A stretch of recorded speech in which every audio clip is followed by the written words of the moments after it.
My name is Sanjay Advani, and I'm the Senior Director of Alliances for Intrepid. We are part of VitalSource, and VitalSource essentially has three platforms that they provide for a variety of audiences. We have Bookshelf, which is primarily targeted at educational institutions, campus stores, as well as publishers, and that enables digital textbook capabilities with rich interaction. We have Acrobatic, which is a platform that allows for adaptive learning, so you're able to personalize learning in programs and courses, again, primarily for academia. And we have Intrepid, the group that I represent. And Intrepid allows for rich collaborative experiences, digital collaborative learning experiences that can be scaled to drive high impact, primarily for corporations and for executive education providers. Yeah, so my session was really about the fact that in this fourth industrial revolution, there's a lot of transformation and disruption being caused by technology in many different ways. And what that is doing is causing businesses to need to transform. So the title of my session was The Role of Technology in Necessitating and Enabling Transformation for Businesses, for Leadership Development, and for Executive Education. So the way it tied together was technology is driving transformation of business. As businesses are transforming, there's a need for leadership development to transform, to lead in this new age of the fourth industrial revolution. And that in turn is affording opportunities for executive education to transform and provide more blended and digital solutions that are more scalable and can drive deeper impact in organizations. You know, I cited some research from McKinsey and Company around leadership development and what makes for effective leadership development. And I'm mentioning that only because to transform and grow a business, you need to have effective leadership because it's all about evolution and transformation. And the research from McKinsey called out 4 key themes that they found lead to successful leadership development, which is rare.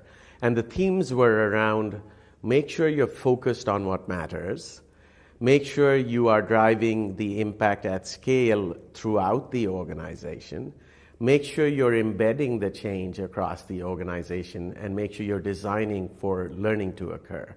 So if we consider those 4 themes, as you think about scale and as you think about learning and you think about embedding change and even on the focus side, technology just enhances the ability, and by that I mean through digital programs, digital communication means, digital learning options, it gives you the opportunity to really address 4 of those areas.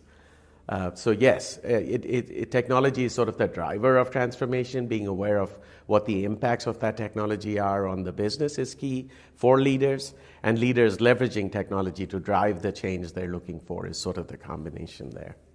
That's a very interesting question, and one that is hard to answer because there's such it's hard to sort of generalize across leadership development programs. But based on, I cited another article, which is by Noah Rabinowitz at Deloitte, someone I've had the privilege of collaborating with over the last few years. And Noah's contention is that both leadership development and the leadership industry overall needs to change. And his rationale is, it feels like leadership development has, over the last 20, 30 years, just been making evolutionary changes, right? Minimal changes and evolving rather than transforming, whereas the industry is completely transforming. So what's happening is in leadership, you've got all of these models and approaches and tools and resources, and it feels like people are just updating those versus looking at, do we even need, are the models even relevant, or should models be the way to do it, competencies, things like that. So I think the main, as we assess or suggest that leadership development maybe isn't working, it's from the perspective of, is it driving the business impact? Is it creating that incremental value? Noah uses the term return on invested capital. There's Harvard research that suggests that potentially there's been a negative return on invested capital when it comes to leadership development, particularly as you keep in mind $50 billion a year being spent on leadership development. So I'm not sure I've given you the answers for why they fail. I think the core is they fail sometimes because they're not strategically aligned. In that same McKinsey research I referenced, they talk about, interestingly, the 4 themes that are the most important are the 4 that most leadership programs do not include and therefore tend to fail. I think the role of companies like Intrepid or VitalSource more broadly is around empowering organizations to really build capability, transform behavior, and impact change. Do that in a way that is natural and intuitive to your stakeholders. Do it in a way that potentially is exciting for your stakeholders in very real world, and do it in a way that drives the business impact that you're seeking to drive. The platforms provide a forum for digital solutions that can enable scale, but at the same time do it in a very deep and engaging manner, and therein lies some of the secret to success. Scale has often been achievable by traditional e-learning mechanisms, but traditionally those have tended not to be as collaborative or include and be as interactive and be as applied as some of the capabilities that our platform and other platforms like ours provide. Great question. So there's 2 parts the way I'm reading it. The first is, what can they get out of it? I would suggest to you, as we look at some of the most eminent business schools that have had great success, and by success I define success as delighted clients that are driving the strategic transformation that they're seeking, they've been able to achieve that by rolling out rich collaborative experiences where previously they may have had a workshop that was a 4-day workshop and they may have touched 25 or 50 people at a time. They're now able to take that same 4-day or 5-day workshop and roll it out spaced over a period of time digitally. Because it's digital and it's semi-synchronous, they can have much larger audiences that are globally distributed. We like to say no barriers of zip codes or postal codes or time zones. But it's still a community activity. It's still cohort-driven and collaborative because people are going through the journey together.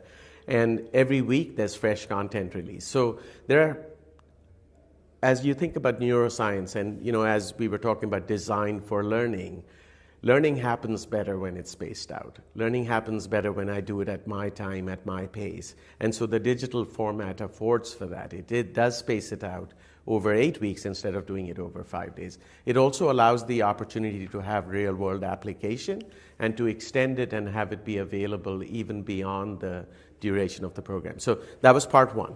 What can they do with it? They can do that both to offer open enrollment programs for executive education, where now your market just got broader than the physical constraints that you had earlier. Your audiences got larger. The impact of what you do gets broader. And they can also do it for custom programs where they work with corporations. And again, instead of maybe touching the top 50 or 100 leaders at a corporation, they're able to touch maybe 10,000 individuals who are in leadership roles, or 5,000, or whatever be the right number based on the program. So they're able to do open enrollment and custom. As far as how do they get it done, the process typically tends to be, our model is one where we are a SaaS-based platform, and so they have their instance of the platform, which is a multi-site, so they can have many clients or many programs on the platform.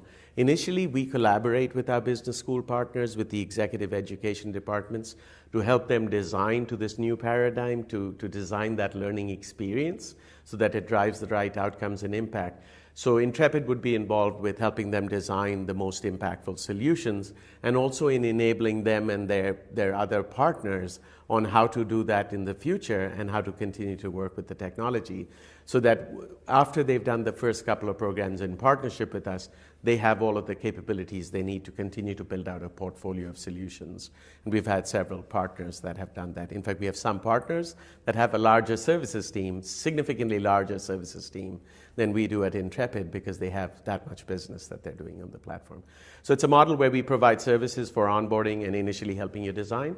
The support and all of the other ongoing capabilities are included in the subscription fees for the platform.